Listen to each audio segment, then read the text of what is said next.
찬송가 435장입니다.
오늘 우리에게 주시는 하나님의 말씀은 고린도전서 12장 31절로 13장 3절까지의 말씀입니다. 신약 279면에 있는 고린도전서 12장 31절로 13장 3절까지의 말씀입니다. 이 말씀을 저와 여러분이 한 절씩 교독하시겠습니다. 너희는 더욱 큰 은사를 사모하라. 내가 또한 가장 좋은 길을 너희에게 보이리라.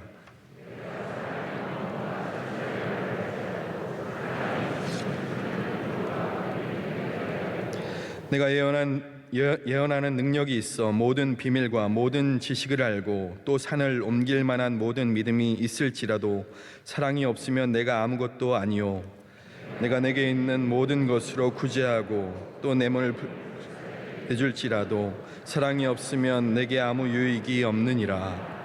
아멘. 교회 사랑하는 찬양대가 찬양으로 하나님께 영광 올려드리겠습니다.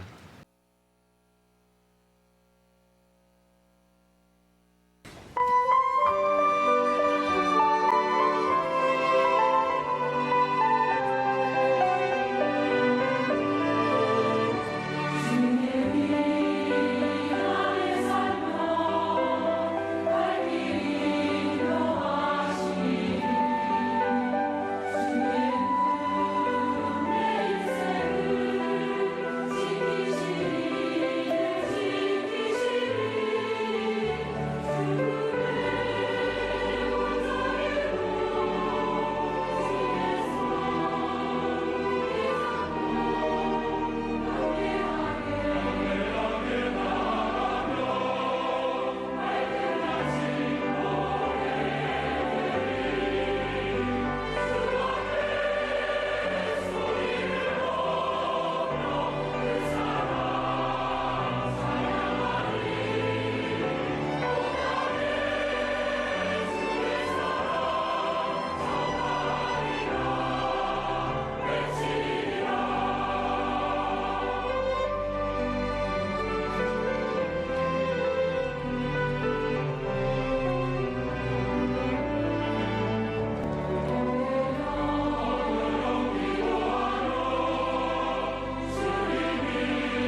이제 말씀으로 은혜 받는 시간입니다. 담임 목사님께서 사랑의 시작이라는 저의 말씀 선포하실 때 큰 은혜의 시간 될 줄 믿습니다. 사랑의 시작인데요. 그렇다고 제가 뭐 사랑의 마지막까지 혹은 사랑의 불시착 이런 거 안 합니다.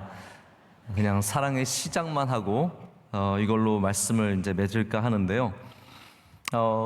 예수님이 없는 세상, 여러분 상상해 보실 수 있으시겠습니까? 예수님이 이 땅에 오시지 않은 우리의 삶. 그거는 뭐 12월 25일 크리스마스가 없고 정도의 문제가 아닐 거라고 생각을 합니다. 크리스마스가 없어서 뭐 선물 주고받는 행사도 없어지고 크리스마스 트리 예쁘게 꾸미는 것도 없어지고 그 정도가 아니라 아마 이 세상의 선하고 아름다운 것들이 다 사라져버리고 아니면 잃어버리고 온 세상은 온통 뒤죽박죽인 그러한 우리가 삶을, 그런 세상을 만났을지 모르겠습니다. 우리 믿음에 그렇기 때문에 우리 믿음에도 예수 그리스도가 없어서는 안 됩니다. 모양은 있겠지만 그 안에 참된 것들은 다 사라져버리는 거죠. 마찬가지로 믿음에 사랑이 없으면 안 됩니다. 우리 다시 한번 교회로 가져온다면 우리 교회 안에 예수 그리스도께서 없으시면 안 됩니다. 뭐 찬양팀이 없어질 수도 있고 찬양대가 없어질 수도 있고 심지어는 목사가 없어질 수도 있겠지만 예수 그리스도께서 없어지셔서는 안 됩니다. 반드시 예수님께서 함께 하시는 교회가 되어야죠. 또 역시 마찬가지로 교회에 사랑이 없으면 안 됩니다. 우리 교회가 물질로 서는 것도 아니고 능력으로 서는 것도 아니고 오늘 말씀에 나오는 것처럼 지식이나 구제로 서는 것도 아니고요.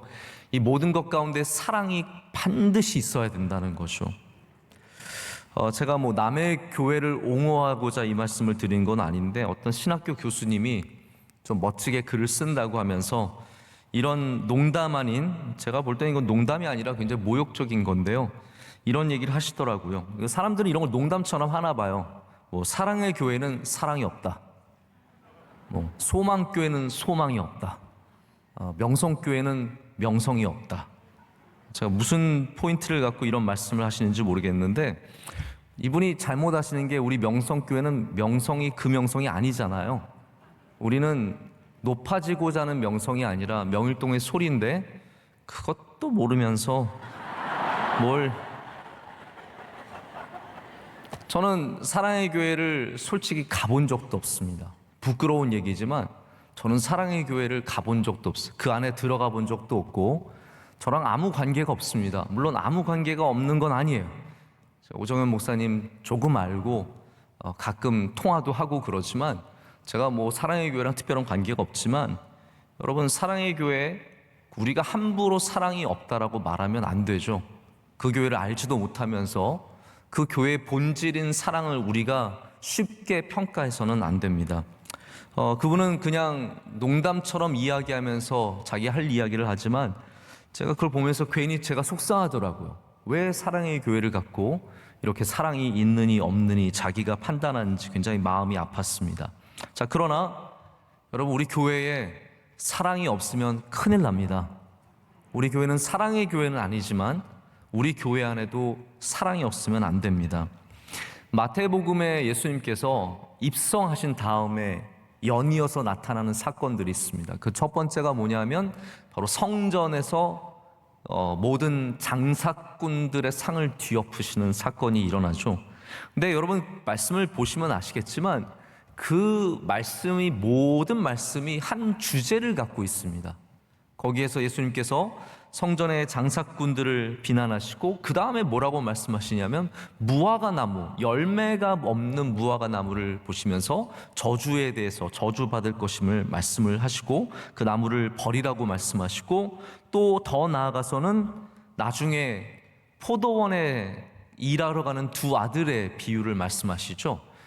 주인이 이야기하는 거예요. 첫째 아들한테 너 가라. 그랬더니 첫째 아들이 뭐라고 합니까? 네, 가겠습니다 하고 안 가죠. 첫째 아들은 그런 애들이 많아요. 착한 척하고 안 해요.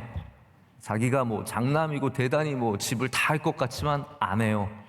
근데 여러분, 둘째 아들들은 또 어떻습니까? 막내 아들은, 예수님 말씀에 둘째 아들은 뭐라 그래요? 안 갈 거예요 해놓고 후회하고 갑니다. 제가 이 말씀을 보면서 정말 소망감을 가졌어요. 저희 막내는 맨날 안 한다 그러거든요. 오늘 유치원 가야 된다. 안 가. 딱 얘기해요. 그런데 나중에 후회하고 회개하고 가요. 엄마와 화해하고 다시 가거든요. 그런 걸 보면은 예수님께서 여기 분명히 한 가지 주제를 갖고 말씀하시는 게 있다는 걸 알 수 있습니다. 그게 뭐냐면 바로 없음의 문제예요. 예수님께서는 예루살렘 성전에 가셔서 예배와 기도가 없는 성전을 만나셨습니다. 예수님께서 거기에 분노하시는 거예요. 예수님께서 그래서 무화과 나무를 통해서 그 열매 없음을 경고하시는 거지, 그 나무를 뭐 버려라 이게 중요한 게 아니에요. 모든 사람들이 이런 말씀을 볼 때는 손가락을 보지 말고 가리키는 방향을 봐야 되는데, 여기 무화과 나무에 막 거기에 얽매여 있으면 안 됩니다. 예수님께서 정말로 말씀하시고 싶은 것은 없는 것에 대한 경고의 말씀이에요. 그리고 이 두 아들들에 대해서 말씀하실 때는 맏아들, 바로 이스라엘과 같은 유대인과 같은 사람들이 회개 없음을, 전혀 회개하지 않는, 주님께로 돌아오지 않는 그 없음에, 뉘우침 없는, 둘째 아들은 회개하고 뉘우치고 돌아오잖아요. 할렐루야. 그게 있어야 되거든요. 우리 인생에 다 우리가 잘 맞게 살아가는 건 아니지만 우리가 주님 앞에서 반드시 후회함이 있고 회개함이 있고 뉘우침이 있어야 되는데, 그게 없기 때문에 주님께서는 그 경고를 하시는 거예요. 없음에 대한 문제. 여기 고린도전서에 나오는 13장의 말씀, 우리가 잘 아는 이 사랑에 대한 말씀은 바로 사랑 없음에 대한 경고입니다. 바로 수많은 믿는 사람들이 잘 믿는다고 하지만 정작 우리의 삶에 사랑은 없는, 정말 주님께서 우리가 갖기를 원하신 새 계명인 사랑은 없는 그런 우리에게 전해주시는, 그래서 우리의 상을 엎으시고 우리를 저 열매 없는 무화과 나무라고 말씀하시며 우리를 맏아들처럼 말씀하실 때 바로 우리를 향한 이야기임을 깨달아야 할 줄로 믿습니다.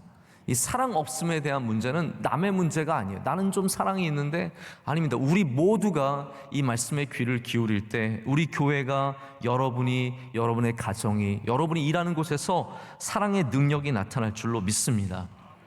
제가 좀 생각을 해봤어요. 왜 우리가 사랑 없음의 문제를 갖고 있을까? 신앙, 어떻게 보면 신앙의 구조에 대한 문제는 아닐까? 은혜 만능주의, 믿음 만능주의가 마치 사랑이라는 것은 그냥 인격적인 부분이기 때문에 있어도 되고 없어도 되는 것으로 그렇게 만들어버린 것은 아닌가? 제가 잠깐 생각을 해본 적이 있습니다. 여러분, 종교개혁의 세 가지 가장 중요한 선언이 무엇이었습니까? 뭐 이게 제가 어려운 말을 쓰려는 게 아니라 우리가 보통 이걸 다 이해하고 있는데, 솔라 피데는 only faith, 오직 믿음으로. 솔라 그라티아, 그 뭡니까? 오직 은혜로, only grace. 솔라 스크립투라 해서 only the Bible이에요. 오직 말씀으로. 이 세 가지거든요. 근데 우리가 거기 그 잘못된 카톨릭, 정말 본질은 사라지고 형식만 남아있는 카톨릭에 이걸 던진 거거든요. 이 폭탄을 던져서 터트린 거거든요. 그러면서 우리가 그걸 붙잡게 됐는데, 너무 그것만 붙잡다 보니까 정말 예수님의 명령인 사랑에 대한 관심은 적어졌다는 거예요. 이해가 되시죠? 우리가 은혜가 중요한 것도 알고 믿음이 중요한 것도 알고 특별히 말씀이 중요한 건 개신교인처럼 말씀을 사모하는 사람이 어디 있어요. 그런데 우리가 사랑에 대해서는 너무 쉽게 생각을 하고, 이것이 없는 것에 대한 불안감, 여러분, 말씀이 없고 믿음이 없고 은혜가 없는 것, 그건 상상할 수 없거든요. 그러나 사랑 없이는 마치 우리가 잘 살아갈 수 있는 것처럼 생각하는 문제가, 바로 그런 구조적인 문제가 생겼다라는 겁니다. 여러분, 복음이 무엇입니까? 복음은 그냥 단순히 오직 믿음으로만 아닙니다. 복음은 예수 그리스도입니다. 할렐루야. 복음은 예수 그리스도를 다 말씀하시는 것이고, 그렇기 때문에 반드시 그 안에 주님께서 주시는 새 계명, 사랑의 계명이 있어야 그게 진짜 복음이라는 거예요. 우리가 그걸 너무 끓여서 엑기스만 얻는다고 자꾸 뭐 이렇게 졸이는 거죠. 막 졸여가지고 엑기스를 얻어서 달콤하고 맛있는데, 그러다 보니까 사랑은 다 증발되고 말씀과 은혜와 믿음만 남게 돼버린 거예요. 여러분, 우린 좀 더 풍성한 복음을 가져야 합니다. 우리 특별히 명성교회가 풍성한 복음을 가져서 이 안에서 그리스도의 능력을 안고 살아가는 교회가 되어야 할 줄로 믿습니다. 그래서 우리 신앙이라는 것은 입맛에 맞는 것만 골라 먹는 것이 아닙니다. 내가 좋아하는 것만 골라 먹는 것이 아니라 예수님께서 말씀하신 것을 따라가는 게 신앙입니다. 그래서 때로는 불편한 것들, 때로는 어려운 것들, 이런 것들을 당연히 감수해야 되고, 그게 훈련이죠. 여러분, 교회에서 왜 훈련이 있겠습니까? 때로는 싫은 말도 들어야 돼요. 할렐루야. 제가 싫은 말 하겠다는 게 아니라요, 싫은 말도 좀 들을 줄 알아야 되고, 어려운 일들도 만나야 되고, 내가 일하기 싫어하는 사람과도 일할 줄 알아야 돼요. 근데 그러기 위해서는 그 믿음 안에 사랑이라는 요소가 반드시 들어가야 이게 가능해진다라는 거죠. 여러분, 사랑 뭡니까? 오늘 예수님께서 이 고린도 교회에 주시는 이 하나님의 말씀을 통해서 우리에게 주시는 것은 사랑, 구체적인 행위가 있잖아요. 제가 허공에 뭘 잡고자 이 말씀을 드리는 게 아니잖아요. 고린도전서 13장은 사랑이 무엇인지 명확하게 집어서 얘기하거든요. 사랑은 오래 참는 거래요. 그렇기 때문에 여러분이 교회에서 신앙생활하면서 내가 사랑해야지 하면은 이 인내를 반드시 여러분 안에 품어야 합니다. 사랑은 온유한 거래요. 사랑은 자랑하지 않는 거래요. 사랑은 좋게 여기는 거래요. 존중하는 거래요. 그러니까 이 말씀들이 우리 안에서 자꾸 사랑으로 다가와야 이것이 훈련이 되고 또 우리 삶에서 역사하는 살아있는 사랑의 모습을 갖게 된다라는 겁니다. 자, 그래서 오늘 우리가 정말로 알기를 원하는 것은 사랑의 시작은 이겁니다. 사랑이 없으면 아무것도 아닙니다. 사랑이 없으면 아무것도 아닙니다. 우리 가정에 사랑이 없으면 아무것도 아닙니다. 우리 교회에 사랑이 없으면 아무것도 아닙니다. 내 믿음에 사랑이 없으면 아무것도 아닙니다. 여러분, 사랑, 믿음의 사랑이란 얘기를 드리면 다들 예수님 막 좋아서 미칠 것 같은 어떤 그런 감정만 생각하신다니까요. 그게 아니라니까요. 우리가 고린도서 13장을 읽었으면 최소한 여러분이 생각하는 예수님을 사랑하는 것에 대해서 좀 이게 넓어져야 돼요.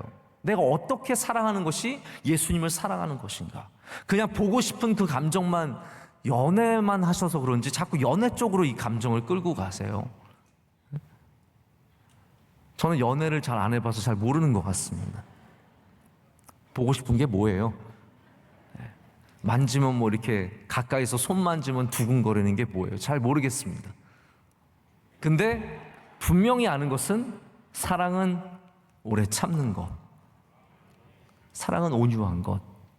우리가 예수님을 사랑하는데 이거를 모르고 그냥 감정만, 보고 싶은 거, 예수님 없이는 못 살아, 막 이것만 생각한다면 여러분 굉장히 쉽게 나는 예수님을 사랑하지 않는구나로 결론이 지어질 수 있거든요. 왜냐하면 그런 감정은 때로는 있어요. 정말 예수님 만나고 싶고 예수님 보고 싶고 예수님 말씀 들으면 막 가슴이 두근거리고 그럴 때도 있지만, 정말 여러분이 예수 그리스도로 인해서 참는다면 그게 주님을 사랑하는 겁니다. 여러분이 예수 그리스도로 인해서 온유한 마음을 갖는다면 그것이 바로 사랑의 모습이죠. 그렇기 때문에 오늘 이 말씀은 우리가 다시 한번 사랑을 제대로 시작해보자고 여러분께 드리는 말씀입니다. 특별히 예수님의 사랑을 우리가, 하나님의 사랑, 여기 고린도전서 13장에 등장하는 사랑을 아가페 사랑이라고 하지 않습니까? 저는 제가 몇 번 이런 말씀을 드린 적도 있고 지난 3월 특별 새벽 집회에도 특별히 강조했는데, 저는 뭐 에로스, 필로스, 아가페를 너무 구별하는 것은 그렇게 적절하지 않다고 생각을 합니다. 자, 그러나 이 아가페라는 사랑을 제시해 줬을 때 아가페가 뭔지 알기를 원하는 게 아니라 하나님의 사랑이 뭔지를 알아야 됩니다. 우린 자꾸 아가페 사랑을 알려고 그러거든요. 그게 목적이 아니에요. 예수님의 사랑을 알려고 하는 것이 목적이 되어야 합니다.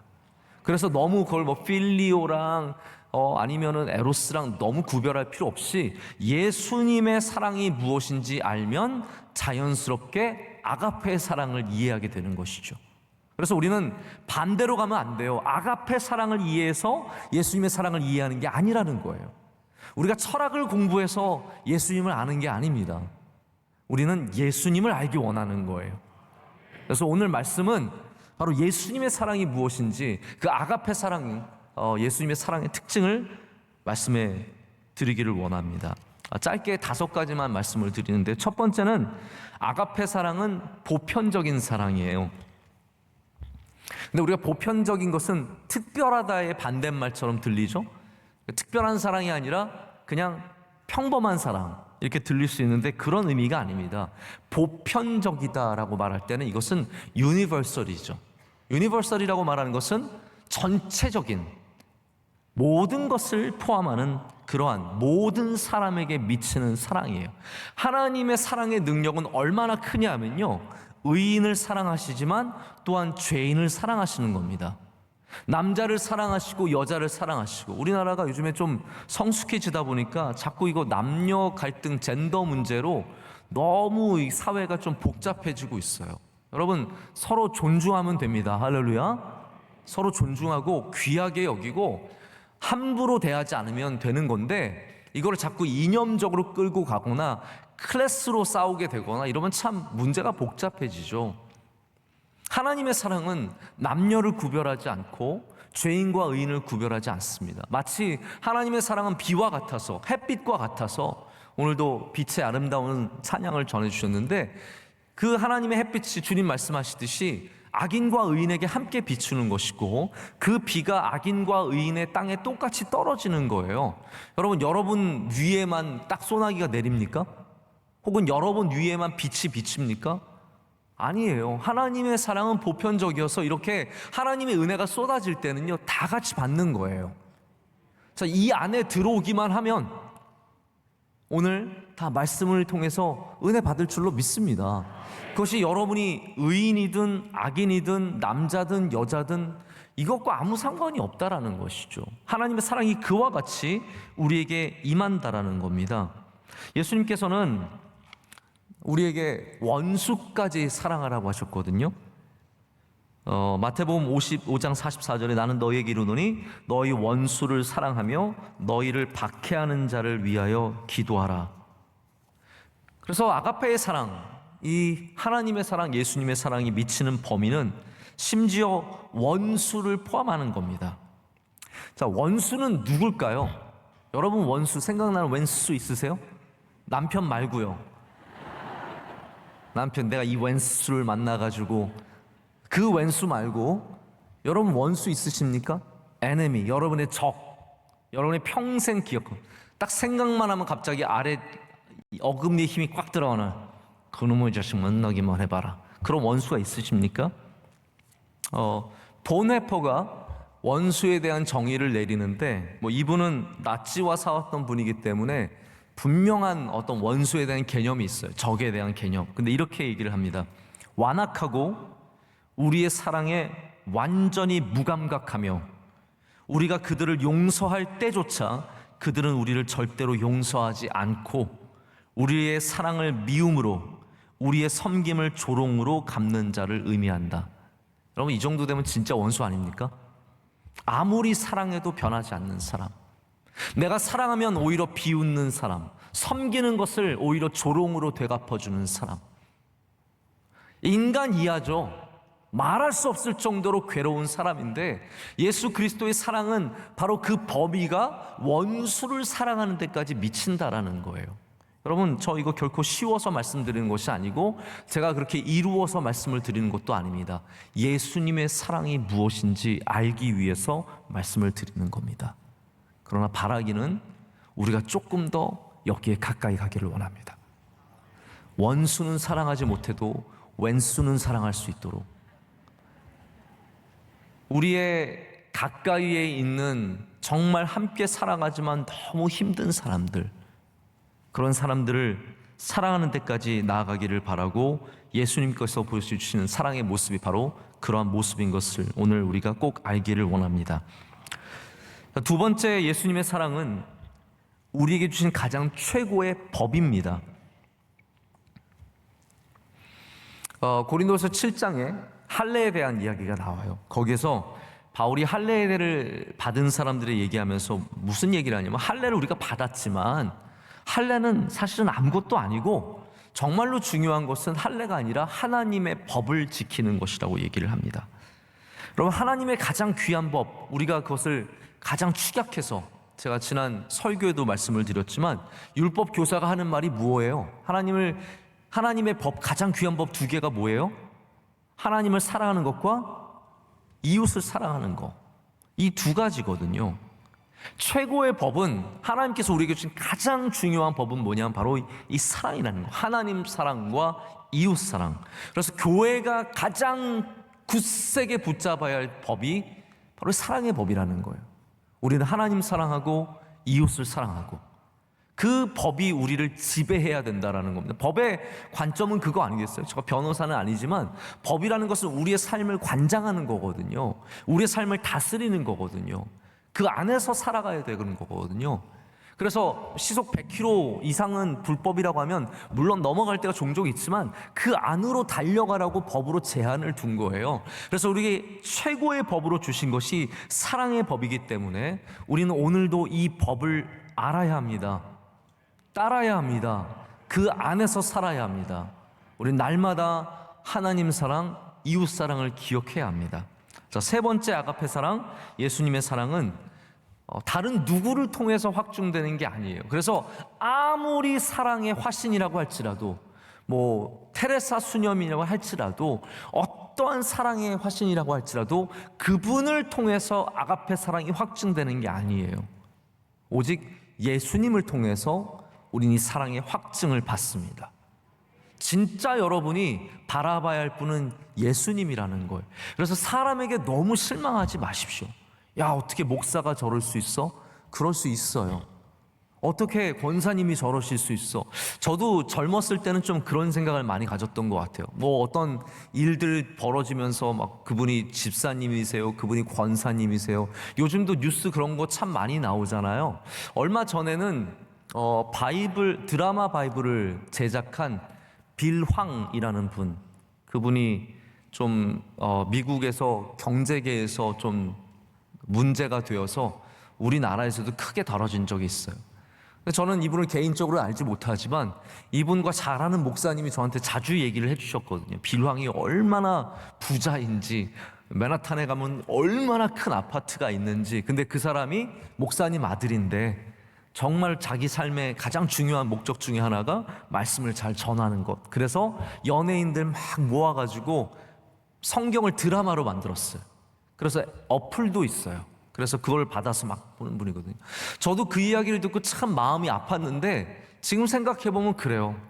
다 우리 인간이라는 게 우리가 안 믿고 믿고의 차이지, 우리가 다 비슷한 연약한 존재이고 실수 많이 하고 잘못을 많이 하는 사람들. 다만 교인이 아니기를 바라는 마음이 있지만 우리 교인들도 그럴 수밖에 없는 연약한 존재라는 것을 깨닫거든요. 그래서 사랑은 예수 그리스도를 통해서 확증을 받으셔야 합니다.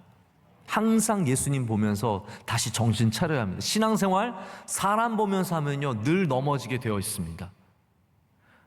예수님 바라보십시오. 십자가 바라보십시오. 신앙의 경주를 할 때 내 옆에 뛰는 사람 바라보다가 같이 넘어지는 겁니다. 그 사람 따라가다가 잘못된 길로 가는 거예요. 우리는 정말 주님 바라봐야 하고 십자가 바라봐야 하고 거기서 우리의 길을 확증받아야 합니다. 예수님 때문에 우리가 이 길을 가는 것이죠. 우리 주변에 함께 걸어가는 수많은 성도들이 있지만 저 사람 때문에 내가 이 길을 걷는 건 아니잖아요. 그들이 있어서 걷는데 힘을 얻을 수는 있지만 그들 때문에 우리가 믿음의 길을 지키는 건 아니잖아요. 우리가 정말 믿는 이유가 한 가지 있다면 예수 그리스도로 인해서, 우리 십자가로 인해서, 그게 우리의 가장 중요한 확증의 증거가 되어야 합니다. 그래서 성경에도 뭐 사랑의 이야기를 전하는 분 많이 나와요. 신약 성경에 보면 특별히 바울이 그렇고 베드로가 그렇고 사랑의 또 다른 거의 화신과 같은 인카네이션과 같은 그런 요한이 있잖아요. 여러분 요한 1, 2, 3서 얼마나 대단한, 특별히 1서는 얼마나 대단한 사랑의 선언입니까? 그러나 우리가 요한을 통해서 사랑의 확증을 받는 건 아니에요. 오직 예수 그리스도를 통해서. 그래서 예수님은 우리에게 뭐라고 말씀하십니까? 내가 너희를 사랑한 것 같이, 내가 너희를 사랑한 것 같이 너희도 서로 사랑하라 라고 말씀하시는 겁니다. 그래서 우리는 주님의 사랑을 자꾸 기억하고 주님의 사랑을 봐야 시험에 들지 않고 우리 믿음의 경주 끝까지 달리게 될 줄로 믿습니다. 자, 네 번째, 이렇게 가면 다섯 번째 금방 끝날 것 같죠? 근데 네 번째가 길어요. 이게 함정입니다. 네 번째, 사랑은 우리의 은사를 온전하게 만듭니다. 우리의 능력을 온전하게 만듭니다. 사랑이 없으면 아무것도 아니라 그랬어요. 특별히 이런 모든 능력들, 이게 아무것도 아니라는 거죠. 저희 부모님과 저는 지금 생각해보면 편지를 좀 주고받은 게 많았던 것 같아요. 특별히 전에, 제가 결혼하기 전에 부모님과 편지를 이렇게 자주 주고받았던 기억이 있습니다. 지금도 저희 어머니는 제가 어디 갈 때는 예전에 특별히 뭐 해외 갈 때는 꼭 이렇게 편지를 써주세요. 이렇게 편지를 길게 쓰시기 싫으니까 포스트잇에 써주세요. 종이가 크면 길게 써야 되잖아요. 그러나 포스트잇에 쓰면 짧게 쓰실 수 있으시니까 짧게 써서 반드시 돈과 함께 주세요. 얼마나 귀합니까, 여러분? 껌이랑 같이 주시면 뭐 그것도 감사하게 받겠지만 늘 뭐 단돈 100불이라도 넣어서 이렇게 같이 주시는 거예요. 고이고이 모아놓으셨던, 어디다 꽁쳐놓으셨던 거를 이렇게 모아가지고 저한테 이렇게 주세요. 너무 고맙죠. 저도 부모님께 편지를 자주 드렸거든요. 근데 제가 며칠 전에 저희 부모님 댁에 가서, 부모님 댁에 가면 여러분 뭘 해야 되면 서랍을 한번 뒤져봐야 돼요. 뭐 가져갈 게 있나, 좋은 게 있나, 나한테 안 보여주고 두 분이 가지고 있는 좋은 게 있나 한 번씩 이렇게 점검을 쫙 해요. 제가 근데 그걸 너무 오랫동안 못했어요. 그래서 제가 이번에 좀 한번 해봐야겠다 해서 어머니 그 약간 뭐 이렇게 모아놓으신 방이 있어요. 뭐 가면 사과도 있고 옷도 있고 뭐 다른 것도 있고, 그런데 거기에 이렇게 요만한 책장이 있더라고요. 그래서 제가 서랍이 있길래 아 여기구나 하고 이제 서랍 첫째 칸을 딱 열었는데 거기에 뭐가 있는지 아세요? 제가 부모님한테 보내드렸던 모든 편지가 거기 다 있는 거예요. 그게 봄을 이룬 거죠. 네. 그런 거 아니겠습니까? 제가 이렇게 열어서 딱 보니까 제 글씨고, 제가 군에서 보낸 편지, 신병교육대에서 보낸 편지, 제가 보고서 울을 뻔했다니까요. 막 여러 편지가 있어요. 제가 보면서 또 어떤 편지들은 제가 보면서 야 이거 찢어버리고 가면 안 될까, 내가 어떻게 이런 글을 썼지 하면서, 그런 거 있잖아요 여러분. 밤에 시 쓰고 그 다음날 보면 막 손발이 오그라드는 거 있잖아요. 네, 오늘 밤은 청아하도다 뭐 이렇게 써놓고 다음날 내가 왜 이랬어 막 이렇게 드는 것처럼 제가 보낸 편지들도 나중에 보니까 정말 부끄러운 이야기들이 되게 많더라고요. 막 찢어버리고 싶었는데 그냥 다 두고 왔습니다.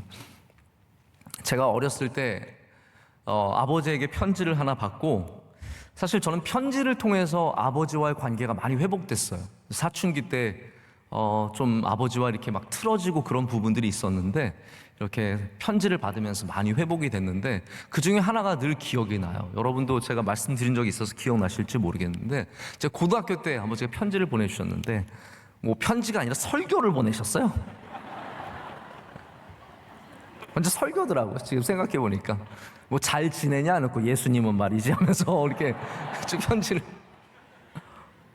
그런데 그 내용이 뭐였냐면 우리 인생에 꼭 필요한 것이 몇 가지 있다는 거예요. 우리 건강 필요하다.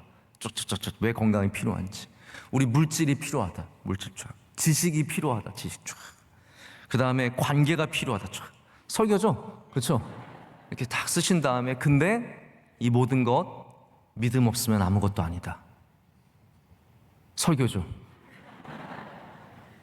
근데 제가 나에게 주시는 설교니까 다르더라고요. 나에게 주시는 말씀, 제가 그게 벌써 뭐 30년 전 이야기, 35년 전 이야기인데도 제가 기억을 하는 것은 그게 굉장히 마음에 와닿았어요. 그러니까 아무리 건강 있고 아무리 잘나고 아무리 훌륭해도 믿음 없으면 아무것도 아니라는 거죠. 그럼 마찬가지입니다. 여러분이 은사를 가지셨습니까? 여러분이 능력을 가지셨습니까? 여러분이 집안이 좋고 인물이 좋고 다 갖추셨습니까? 오늘 주님의 말씀은 사랑이 없으면 울리는 꽹과리라는 거예요. 그거 있습니다. 그러나 그것은 다 헛된 것들이죠. 다 사라져버리는 것. 울리는 꽹과리, 지금은 시끄럽지만 10초만 지나도 아무 소리가 안 들립니다. 그 꽹과리가 멈추는 순간 그 소리는 다 사라져버립니다. 우리가 갖고 있는 은사도, 우리가 갖고 있는 능력도, 우리가 갖고 있는 모든 것들이 이 사랑이 없으면 절대로 지속될 수가 없다는 거죠.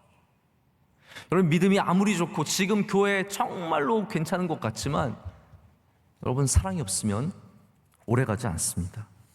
내 능력이 있을 때, 나 알아줄 때, 나 잘 나갈 때, 내가 좋은 자리 차지하고 있을 때 여기 있는 것이지, 그것이 없어지고 나면 말 한마디에도 떠나게 되는 것이 우리 사람이기 때문입니다. 그래서 여기 사랑의 비교가 방언과 예언과 지식과 나중에는 구제까지 이렇게 1절부터 3절까지 비교를 하는 거예요. 제가 한번 읽어보겠습니다. 내가 사람의 방언과 천사의 말을 할지라도 사랑이 없으면 소리나는 구리와 울리는 꽹과리가 되고, 내가 예언하는 능력이 있어 모든 비밀과 모든 지식을 알고 또 산을 옮길 만한 모든 믿음이 있을지라도 사랑이 없으면 내가 아무것도 아니요, 내가 내게 있는 모든 것으로 구제하고 또 내 몸을 불사르게 내줄지라도 사랑이 없으면 내게 아무 유익이 없느니라. 아멘. 여러분, 이게 좀 다가오셨으면 좋겠어요. 다 있어도 사랑이 없으면 아무것도 아니라는 거죠. 이 고린도 지역이 갖고 있는 특산물 중에 하나가 바로 청동이었습니다. 그래서 많은 제품이 수출되었고 길거리에는 이 청동 제품을 만드는 그러한 공장들로 가득했다고 합니다. 그럼 혹시 서울의 시내에 공장이 이렇게 쭉 있는, 요즘도 그런 곳들이 있더라고요. 종로만 가도 이렇게 공장들이 쭉 있어가지고 그 앞을 지나가면 뭐 자르는 소리, 막 깡깡깡깡 때리는 소리, 막 정신 없습니다. 아무것도 안 들리거든요. 여러분, 사랑이 없으면요, 소리는 시끌벅적한데 아무것도 들리지 않습니다. 우리가 사랑이 없으면 우리 안에 행사는 많고 사람들끼리 교제는 많고 뭐 서로 칭찬하고 박수 쳐주고 난리 났지만 정말 예수 그리스도의 은혜는 이곳에 없는 거예요. 그럼 우리가 아무리 많은 큰 소리를 내도 이 안에 사랑이 없으면 울리는 꽹과리, 그냥 공장 옆에 소리 나는 그것과 똑같다라고 생각하시면 된다는 거죠. 바울이 이런 얼마나 많은 시끄러운 고린도에서 그것을 경험했겠습니까? 그 사람들 이거 너무 잘 아는 이야기거든요. 울리는 꽹과리. 이 청동이 많이 만들어지는 이 지역에서 고린도 사람이 금방 가슴에 와닿는 이야기를 하는 거예요. 그럼 마찬가지입니다. 우리도 울리는 꽹과리, 잠깐 울리지만 아무것도 아닌 소리가 되지 않기 위해서는 오늘 다시 한번 우리 사랑을 붙잡아야 할 줄로 믿습니다. 여러분, 돈 가진 것으로 만족하지 마시고 사랑하십시오. 예수님을 사랑하시고 이웃을 사랑하십시오. 마침 제가 어제와 오늘 이웃 사랑에 대한 새벽 예배 말씀을 전했잖아요. 그렇죠? 네. 지금 안 오신 분들은 저랑 눈 맞으시기 싫어가지고 되게 딱 숙이시는데, 이웃 사랑을 전했잖아요. 예수님께서 왜 그렇게 이웃 사랑을 말씀하실까요? 가장 중요한 계명, 하나님 사랑과 이웃 사랑을 말씀하신 다음에 사마리아인 비유하신 거거든요. 그렇기 때문에 성경 안에서 얼마나 중요한 지점입니까? 예수님께서 가장 중요한 사랑을 말씀하시면서 주신 비유가 사마리아인의 비유예요. 그 이웃, 바로 이웃에게 상처 입고 힘든 이웃에게 가까이 가서 그를 보살펴주고 불쌍히 여겨주고 자기의 것을 희생한 그 바로 사마리아인 예수님께서 말씀하시면서 너도 가서 이와 같이 하라라고 말씀하시거든요. 우리 그와 같이 하는 교회가 되기를 간절히 소망합니다. 우리 명성교회가 이웃사랑을 위해서 하는 모든 것들 반드시 주님께서 보시고 기뻐하실 줄로 믿습니다. 자, 마지막 5번째입니다. 5번째로 끝납니다. 아가페 사랑, 예수님의 사랑, 하나님의 사랑은 우리 안에 거하시는 성령으로 말미암아 가능합니다. 제가 이것을 왜 마지막에 드리냐면, 지금까지 혹시 들으시면서 내가 그렇게 해야지, 나 그렇게 할 수 있어 라고 생각을 하셨다면 그걸 내려놓고 이제는 다시 성령님을 붙잡으시라고 말씀을 드리는 겁니다. 우리 사람이 말 한마디만 들어도요, 정내미가 뚝 떨어집니다. 여러분 그런 적 있으시죠? 정말 친하게 지낸 사람이었는데 말 한 번의 실수로 완전히 정내미가 떨어져서 다시는 보고 싶지 않은 사람. 우리 사람의 마음이 그렇게 연약합니다. 20년, 30년 알고 지냈어도 사건 하나 생기면 멀어지는 것이 우리 인간의 관계입니다. 그렇기 때문에 내가 의지를 갖고 있어도, 내가 노력을 많이 해도, 내가 바뀌려고 참 노력하고 애쓰고 힘써도 안 되는 것 중에 하나가 바로 이 진정한 예수님이 보여주신 사랑의 모습이에요. 우리가 사랑을 하는 척으로 살 수 없습니다. 하나님은 다 아시잖아요. 아가페 사랑의 본질은 그냥 사람들에게 보여주는 것에 있지 않고 하나님께서 아시는 것에 있습니다. 여러분 꼭 아셨으면 좋겠어요. 우리가 아무리 사랑하는 척해도 아가페 사랑이 전혀 이루어지지 않습니다. 그것이 하나님이 인정하셔야 되는 부분이에요. 사랑하는 척으로는 절대로 그것이 가능하지 않다라는 거죠. 저도 교회를 섬기면서 그런 생각하거든요. 내가 이 교회를 사랑하는가? 아니면 사랑하는 척하는가? 내가 기도하는가? 아니면 기도하는 척하는가? 내가 예배를 드리는가? 아니면 예배를 드리는 척하는가? 하나님은 아시죠? 하나님은 여러분의 진정한 예배를 지금 받고 계시는 줄로 믿습니다. 그렇다면 사랑도 척해서는 안 됩니다. 척하지 않으려면, 그렇기 때문에 우리는 정말로 살아서 우리 안에 역사하시는 성령님을 붙잡아야 되는 거예요. 성령께서 우리 안에 임재해 주셔야, 그 성령께서 도와주셔야 우리가 사랑할 수 있는 존재들이 될 수 있기 때문입니다. 저도 어려운 사람을 만나면 사랑하기가 참 어렵다는 생각을 합니다. 무례하고 무심하고 못된 사람들, 존중하지 않고 자기 맘대로 행동하는 사람들, 참 사랑하기가 어렵다는 생각을 가집니다. 특별히 그런 분들이 목회자일 때 굉장히 더 마음이 아프고 힘듭니다. 그럴 때마다 깨닫는 게 있습니다. 그럴 때마다 제가 그런 마음이 들 때마다 나중에, 그때는 잠깐 섭섭한 마음도 들고 미운 마음도 들지만 나중에 꼭 깨닫게 되는 게 뭐냐면, 하나님께서 나를 부르시고 여기 세우신 이유가 저 사람 사랑하라고 부르신 거지, 저 사람 미워하라고 부르신 거 아닌데, 저 사람 사랑하라고 부르셨는데, 그런 마음이 들어오면 다시 또 그런 사람들 다시 사랑할 수 있는, 영원히는 아니지만 그래도 또 다시 저와 싸워서 이겨서 다시 사랑할 수 있는 마음들이 생기는 때가 있습니다. 제가 한 번은 새벽 예배 마치고 기도를 하는데, 여러분들도 기도하다가 가끔 원치 않는 그런 생각들이 막 날 때가 있으시죠? 항상 그러시죠? 네. 가끔 그런 게 아니라 오늘 뭐 해? 오늘 뭐 하더라? 뭐 했지? 오늘 드라마 뭐 있지? 생각하시죠?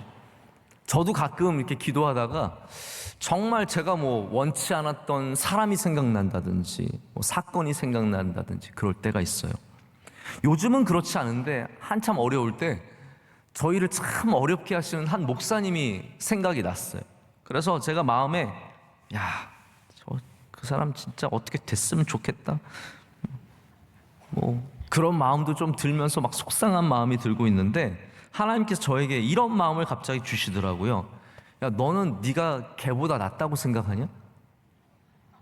너는 너가 그 목사보다 네가 더 낫다고 생각을 하냐? 저한테 그런 마음을 주시는 거예요. 제가 그 마음이 딱 드는 순간, 하나님 그렇지 않습니다. 제가 더 부족한 것 같습니다. 그분이 우리를 어렵게 해도 하나님 앞에서는 어쩌면 그분이 저보다 훨씬 더 좋은 목사일 수 있을 거란 생각이 듭니다. 이렇게 고백을 했어요. 하나님께서 저에게 주시는 마음은 미워하지 말라가 아니라 어쩌면 저의 마음 안에 있는 교만함, 내가 더 좋은 목사이고 피해를 보는 목사이고 어려운 상황에 있는 목사이고, 그런 마음 속에 하나님께서 그분을 사랑하시고 그분에게 제가 나쁜 마음 갖는 거 원치 않으시는 것을 제가 깨달으면서 제가 그 생각을 했어요. 내가 그 목사님보다 더 좋은 목사가 돼서 미워하리라.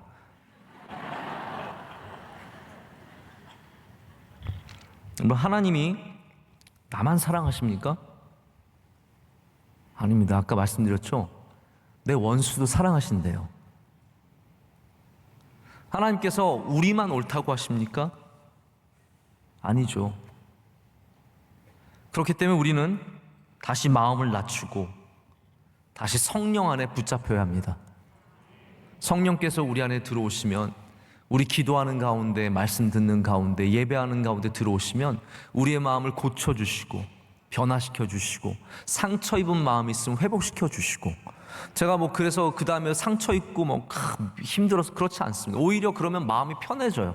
아, 맞아, 하나님이 그분 사랑하시지, 그래 괜찮아, 그분 훌륭하신 분이지, 그런 마음이 들면요 저도 괜찮아지는 거예요. 왜냐하면 하나님이 주신 마음은 부작용이 없습니다. 하나님이 주신 마음은 우리를 온전하게 합니다.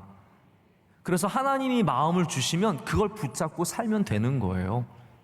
때로는 우리의 어려움은 변하지 않고 우리의 닥쳐있는 도전들은 변하지 않지만 그 마음을 붙잡으면 하나님께서 우리로 능력 있게 하셔서 넘어서게 하시고 이겨내게 하시고, 또 우리 가운데 하나님의 크신 복을 내려주셔서 사람들이 알게 하시겠죠.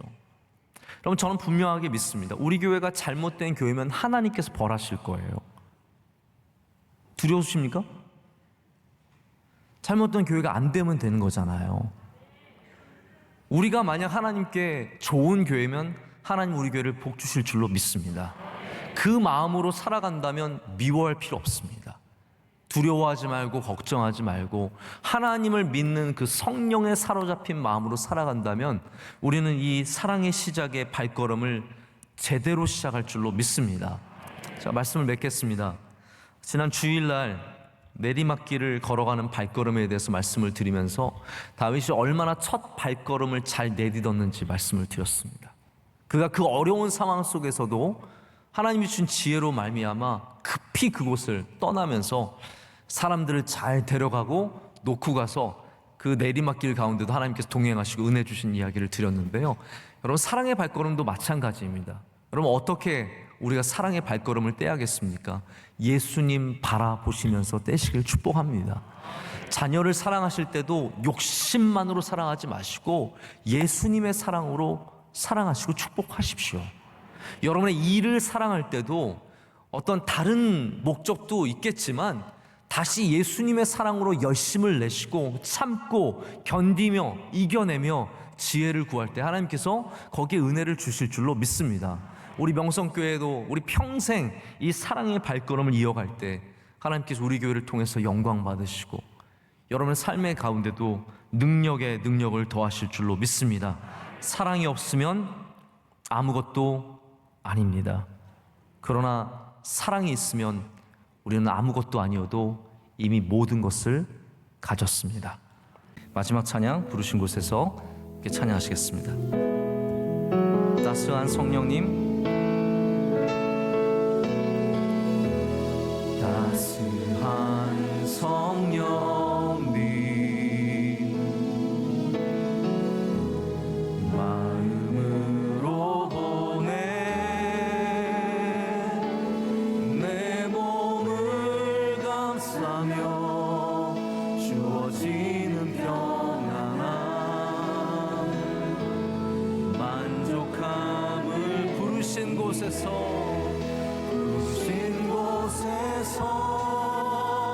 나는 예배하네. 어떤 상황에도 나는 예배하네. 부르신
우리를 이처럼 사랑하시는 하나님, 감사와 찬송과 영광을 드립니다.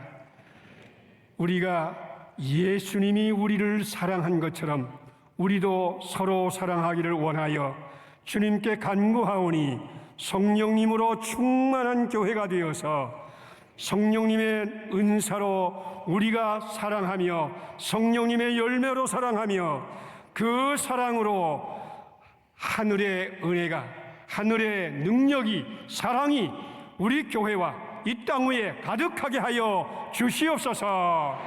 귀한 예물 드립니다. 이 예물 주님 받으시고 하늘의 영광이 되시고 이 예물을 드린 모든 분들과 우리 모두에게 하나님이 사랑이 넘치게 하여 주시옵소서.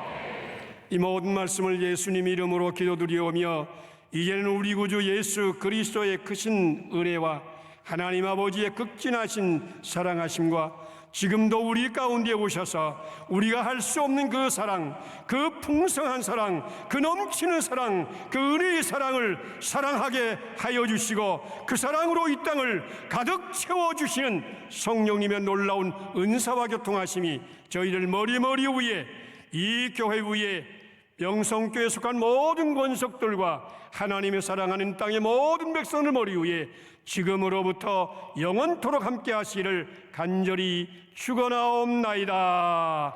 아멘.